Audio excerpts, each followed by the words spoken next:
In this video, we'll take a look at three of the best video game engines: Unity, Unreal Engine, and Godot.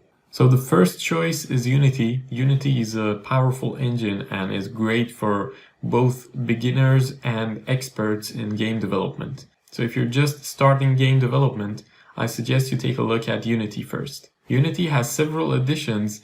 The free edition is the personal edition. There are also Pro, Plus, and Enterprise editions. You can use Unity's personal or free edition if you or your company has gained less than $100,000 in the last 12 months.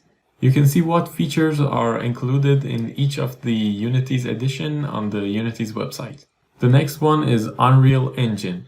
Originally, Unreal Engine was not free, but it's been a few years that they have this policy that it's kind of like Unity. If your company makes about $1 million using Unreal Engine, a royalty of 5% will be given to Epic Games, which is the creators of Unreal Engine.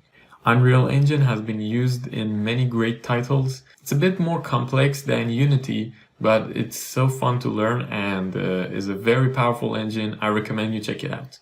You can also check out other licenses of Unreal Engine on their website if you're interested. The last one is Godot or Go.Engine. It's usually pronounced Godot. Godot is an interesting video game engine, and it's been around for a few years now, and it has its own scripting language, which is GD script, but you can also code in C++ or C#. It's free and completely open source, so you don't have to pay anything for it, not even if your game makes $1 million. Godot engine is also easy to learn, so I recommend you check it out as well.